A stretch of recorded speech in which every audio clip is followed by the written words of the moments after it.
Desemberii 17 baatii 12 jechuudha 2024 oolmaa sharafaa gabaa gurraacha akkasumas bilaak maarketii yookiin immoo Hawwaala kan jennu akkanumallee immoo dabalataan baankiitiin guyyaan har'aa meeqaan akka oolee isinii qabadheen dhufeen jira. Hordoftootaaf jaallatamtoota kabajamtoota maamiloota kiyyaa nagaa fi araarri jaalalli waaqayyoo isiniif haa baay'atu. Akkasumallee obboloota koo bakka adda addaa teessanii na daawwachaa jirtan nagaan lafaaf bakka jirtanitti isiniif haa ta'u isiniin jechuun jaalladha. Egaa kanattaan sun guyyaa har'aa biyyoota torba karaa baankii isinii qabadheen dhufeen jira. Biyyoota 20 immoo karaa gabaa gurraachaa isinii fideen dhufeen jira. Warreen immoo maatiinaaf hin taane maatiinaaf ta'uu hin dagatina subscribe godhaa maatii kootti dabalama. Warri na jajjabeessitan asumaan naaf galatoomaa laayik gochuun viidiyoo koo eegala. Biyyoota ani har'a isinii qabadhee dhufe kanneen akka yuuroo, Swiss firankii, Ameerikaa doolaar, Kanaadaa doolaar, Awustiraaliyaa doolaar akkasumallee jechuudha Kuwait diinaar, Dubaay dirham, Saudi riyaal, Oman riyaal, Joordaan diinaar, Bahrein diinaar, paawundi sterlingii, Turkii liiree, Yemenii riyaal, Kaatar riyaal, Ijipshaan paawundii, Indiyaan ruupii, Israa'el shiqilii warreen kana jechuudha. Asumaanis immoo jechuudha gaaffii tokko isin gaafa obboleettiin tokko kaleessa koomentii jalatti Yemenii keessatti ani birrii xiqqoodhaan nan hojjedha. Namoonni Yemenii keessa jiranii miindaa meeqaan akka hojjechaa jiranii hin beeku adaraa kennetti himiinaan jette jechuudha. Dhugaa dubbachuuf warra Yemenii keessa riileeshinii naman itti siquu hin qabu. Namoonni miindaa warri Yemenii keessa ittiin hojjetan miindeffamaan kontiraatas ta'ee akkasumas immoo warra bakkee ta'an jechuudha. Warreen beektan miindaa warra Yemenii. Yemen akkuma beekamu birrii xiqqoodha akkan ilaalutti jechuudha.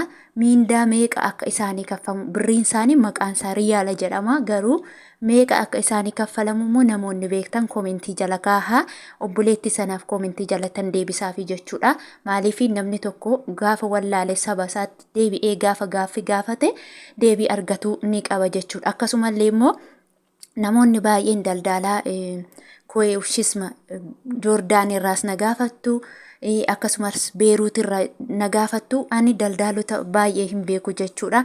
Saawudii fi Dubaay keessa bichaa beeka jechuudha. Kanaaf iyyuu warri kana jirtan ani asirraati daldalaa beeka jaa walitti himaa jechuudha. Dabalataan immoo lakkoofsa keenyaaf ergee hin barbaanna jettan immoo jechuudha. Koomentii jala yoo lakkoofsa kaahee namni baay'ataa hin dawwalaa yeroo dawwalu immoo akkuma beektan ani kontraata keessa jira. Nama okseen ejjedha viidiyoo jechuudha. Kanaaf yoo namni dawwalee nan sodaadha. Keessaa yoo naa barreessatan immoo ani aaddi isin godhee ofii koo isinii dawwaluu nan danda'a jechuudha. Darbee immoo ani ofii koo hin ergu. Walumaa galatti gabaa gurraacha ofii koo hin ergu jechuudha. Kana isiniin jechuun barbaada. Itti aansuun egaa waa'ee sharafa keenyaa yeroo irraa himnu guyyaa har'aa jechuudha. Ameerikaa doolaarri tokko akka gabaa gurraachi har'a ittiin ooletti 142.63 oolee jira. Dhugaa dubbachuuf baay'ee dabaleetiin jira jechuudha. Isa kaleessaarraa doolaara tokko ol dabalee jira. Isa kana immoo dhugaasaaf sobasaa adda baafachuudhaaf ilaaluudhaaf immoo iskiriinshuutii irraan isinii kaaha. Iskiriinshuutii irraa ilaallatanii guyyaan har'aa Desemberii 17 baatii 12 ta'uusaa ilaalladha. Akkasumallee Ameerikaa doolaarri tokko karaa baankiitiin immoo 122.59 ooleera. Inni itti aanu Kanaadaa doolaarii jechuudha. Kanaadaa doolaarri tokko guyyaa har'aa jechuun 100.14 oolee jira. Akkasumallee inni itti aanu Awustiraaliyaa doolaariidha. Awustiraaliyaa doolaarri tokko 90.74 oolee jira. Akkasumallee yuuroodha. Yuuroon tokko karaa ethiobilackmarket.com yookiin karaa gabaa gurraachaa 150.1 oolee jira. Karaa baankiitiin immoo yuuroon tokko 127.26 oolee jira jechuudha. Akkasumallee Swiss firankiidha. Swiss firankiin tokko karaa ethiobilackmarket.com 159.58 oolee jira. Karaa baankiitiin Swiss firankiin tokko karaa baankiitiin 134 tuqaa 59 oolee jira. Inni itti aanu Chaayinaa Hiwaanidha. Chaayinaa Hiwaan tokko karaa gabaa gurraachaa yookiin karaa ethioblagmarket.com 19.60 oolee jira. Akkasumallee Suudiin kiroonidha. Suudiin kiroon tokko karaa ethioblagmarket.com 13.8 oolee jira. Inni itti aanu mootii birrii Kuwait diinaaridha. Kuwait diinaarri tokko karaa ethioblagmarket.com 463.70 oolee jira. Karaa Baankiitiin Kuwait diinaarri tokko 391.10 oolee jira. Inni itti aanu Omaan riyaalidha. Omaan riyaalli tokko karaa ethioblagmarket.com 370.90 oolee jira. Akkasumallee Dubaay diraamidha. Dubaay diraamni tokko karaa ethioblagmarket.com yookiin karaa gabaa gurraachaa 38.85 oolee jira. Egaa akkuma beekamu diraamni Dubaay saantiboota dabalee jira jechuudha. Dhugaa soba saammoo cheekii godhachuudhaaf iskiriinshoot irraan isinii kaa'a guyyaan har'aa Desembarii 17 baatii 12 2024 ta'uusaa ilaalladhaa cheek godha. Akkasumallee Dubaay diraamni tokko karaa baankiitiin 33.38 oolee jira. Inni itti aanu Saudi Arabiyaa riyaalidha. Saudi Arabiyaa riyaalli tokko karaa ethioblagmarket yookiin karaa gabaa gurraacha 38.0 oolee jira. Akkasumallee dhugaaf soba isaa isallee iskiriinshoot godhee irra isinii kaa'a ilaallachuu dandeessu guyyaan har'aa Desembarii 17 baatii 12 ta'uusaa ilaallachuu dandeessu jechuudha.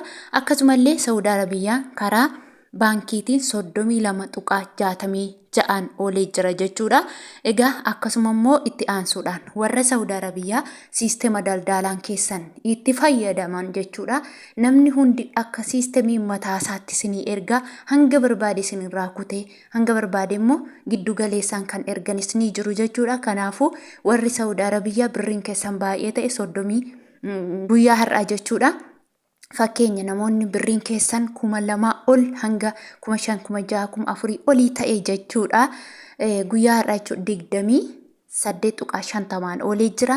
Namoonni birriin keessan xiqqoo taate immoo 29 oolee jira.